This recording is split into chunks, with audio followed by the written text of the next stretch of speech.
आखिर हमेशा से सैनिकों की वापसी पर क्यों अड़े रहे हैं मुइज्जू? राष्ट्रपति पद की शपथ लेने से पहले ही मुइज्जू ने कह दिया था कि जिस दिन वो पद संभालेंगे उसी दिन से मालदीव से भारतीय सैनिकों को हटाना शुरू कर देंगे। चुनाव जीतने के बाद पहली रैली में मुइज्जू ने कहा था, मालदीव की संप्रभुता और स्वतंत्रता सबसे ज्यादा मायने रखती है। लोग नहीं चाहते कि भारतीय सैनिक मालदीव में रहें। वो हमारी भावनाओं और इच्छा के खिलाफ यहां नहीं रह सकते। मुइज्जू यहीं तक नहीं रुके। लक्षद्वीप को लेकर जब मालदीव और भारत के बीच तनाव चल रहा था, तभी मुइज्जू 5 दिन के लिए चीन की यात्रा पर गए। चीन से लौटने के बाद भारत को लेकर उनका रवैया और आक्रामक हो गया था। उन्होंने भारतीय सैनिकों की वापसी के लिए 15 मार्च की डेडलाइन दे दी थी। इस समय मालदीव में 88 भारतीय सैनिक हैं। ये सैनिक मालदीव में 2 हेलीकॉप्टर और 1 एयरक्राफ्ट की देखरेख से लेकर ऑपरेट करने तक का काम संभालते हैं। ये दोनों ही हेलीकॉप्टर और एयरक्राफ्ट भारत ने ही मालदीव को दिए थे। इतने कम सैनिकों की मौजूदगी के बावजूद मुइज्जू इसे मालदीव की संप्रभुता के लिए खतरा मानते हैं। पर इसकी वजह क्या है? मुइज्जू को असल में चीन समर्थक माना जाता है, हालांकि वो खुद को किसी का समर्थक नहीं मानते। चीन समर्थक सवाल पर मुइज्जू ने कहा था, मेरी सबसे पहली प्राथमिकता मालदीव और उसकी स्थिति है। हम मालदीव समर्थक हैं। कोई भी देश जो हमारी प्रो मालदीव नीति का सम्मान करता है और उसका पालन करता है, वो मालदीव का करीबी दोस्त माना जा सकता है। इसे ऐसे समझिए कि मालदीव की नया राष्ट्रपति पहला विदेशी द्वारा भारत का करता था, लेकिन मुइज्जू ने ऐसा नहीं किया। राष्ट्रपति बनने के बाद मुइज्जू पहले तुर्की गए, फिर यूएई और बाद में चीन का दौरा किया। चीन से लौटने के बाद तो वो भारत के प्रति और आक्रामक हो गए। चीन से लौटते ही मुइज्जू ने कहा, भले ही हम छोटे देश हैं, लेकिन इससे किसी को हमें धमकाने का लाइसेंस नहीं मिल जाता। मुइज्जू ने यह भी कहा था, हम किसी के बैकयार्ड में मौजूद देश नहीं हैं।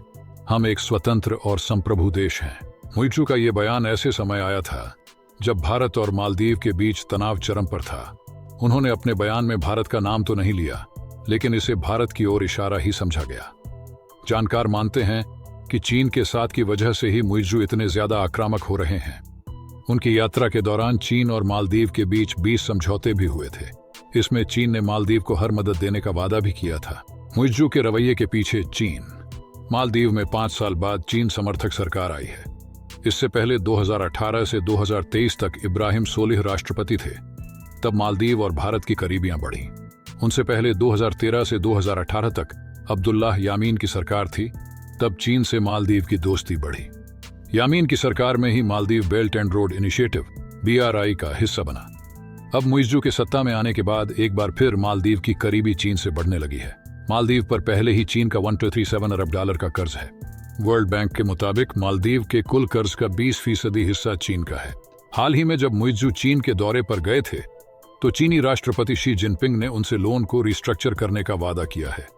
इसके अलावा चीन ने मालदीव को $13 करोड़ की आर्थिक मदद देने का भी वादा किया है।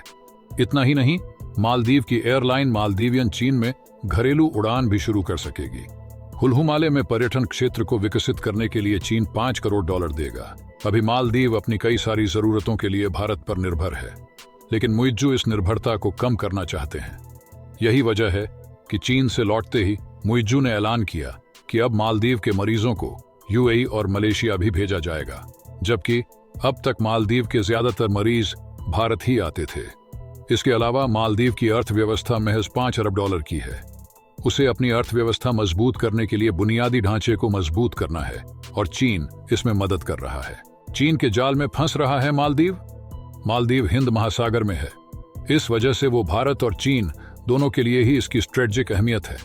मालदीव में 1200 से ज्यादा छोटे बड़े द्वीप हैं, जो हिंद महासागर में दक्षिण से पश्चिम तक फैले हुए हैं। बताया जाता है कि इनमें से 16 द्वीप को चीन लीज पर ले चुका है।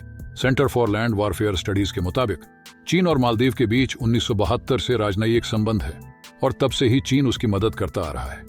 लेकिन दिलचस्प बात यह है कि 1982 से 2002 के बीच दोनों के बीच कोई खास कारोबार नहीं होता था। 2002 में दोनों के बीच $29 लाख का कारोबार हुआ था। 2010 में बढ़कर $6.4 करोड़ हो गया। 2019 में दोनों के बीच $47 करोड़ का कारोबार हुआ था। 2013 में शी जिनपिंग के राष्ट्रपति बनने के बाद चीन का इंटरेस्ट मालदीव में ज्यादा बढ़ा है। मालदीव के आसपास का हिंद महासागर का क्षेत्र जिनपिंग के फोकस में रहा है। 2013 के बाद से BRI के सदस्य देशों में चीन भारी भरकम निवेश कर रहा है। इसमें मालदीव भी शामिल है। 2018 में जब अब्दुल्लाह यामीन की सरकार में विपक्षी नेताओं को जेल में डाला जा रहा था, तब भारत ने इस पर आपत्ति जताई।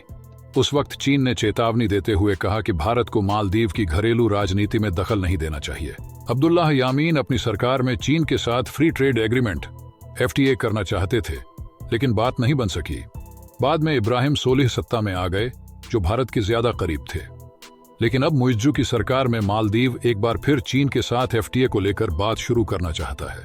हालांकि माना जा रहा है कि अगर ऐसा होता है तो मालदीव चीन के कर्ज के जाल में फंस सकता है, और जैसा पाकिस्तान और श्रीलंका की अर्थव्यवस्था के साथ हुआ, वैसा ही मालदीव के साथ भी होने का खतरा है। आखिर भारत के लिए क्यों खास है मालदीव? मालदीव को अगर कुछ चीज खास बनाती है तो वो है हिंद महासागर में बसा होना। मालदीव के छोटे बड़े द्वीप उस शिपिंग लेन के बगल में है जहां से चीन, जापान और भारत को एनर्जी सप्लाई होती है। मालदीव हिंद महासागर में 90,000 वर्ग किलोमीटर में फैला हुआ है। हालांकि इसका 300 वर्ग किलोमीटर से भी कम इलाका जमीनी है। इसके 1200 से ज्यादा छोटे छोटे द्वीप समंदर में फैले हुए हैं। मालदीव और भारत के बीच लगभग 2000 किलोमीटर की दूरी है। भारत ही है जो मालदीव का सबसे करीबी पड़ोसी है। लगभग 1.5 दशक पहले चीन ने हिंद महासागर में नौसैनिक जहाज भेजने शुरू कर दिए थे। इसके बाद ग्लोबल जियोपॉलिटिक्स में मालदीव और भी अहम हो गया। यामीन की सरकार में मालदीव चीन के काफी करीब पहुंच गया था। यामीन की सरकार में मालदीव की आर्थिक स्थिति भी काफी बिगड़ गई थी। मानवाधिकारों के हनन के आरोपों के कारण भारत और पश्चिमी देशों ने मालदीव को कर्ज देने से इनकार कर दिया। आखिरकार चीन ने उसकी मदद की। मालदीव की अर्थव्यवस्था पर्यटन पर टिकी है। बड़ी संख्या में भारतीय मालदीव घूमने जाते हैं। इतना ही नहीं, मालदीव और भारत के बीच सालाना 50 करोड़ रुपए से ज्यादा का कारोबार भी होता है। वहीं मालदीव के 2 बड़े प्रोजेक्ट, माले में वेलाना इंटरनेशनल एयरपोर्ट का विस्तार और शिनामाले ब्रिज के निर्माण में चीन मदद कर रहा है। चीन के इंपोर्ट एक्सपोर्ट बैंक से फंडिंग मिल रही है। इतना ही नहीं, मालदीव ने चीन को अपने यहां और निवेश करने का मौका भी दिया है, जिससे उसके डेट ट्रैप में फंसने का खतरा है। अब देखना यह होगा कि भारत कैसे मालदीव को बचाता है। अगर आपको लगता है कि भारत मालदीव को बचा लेगा तो वीडियो को लाइक करके कमेंट में यस लिखकर बताएं।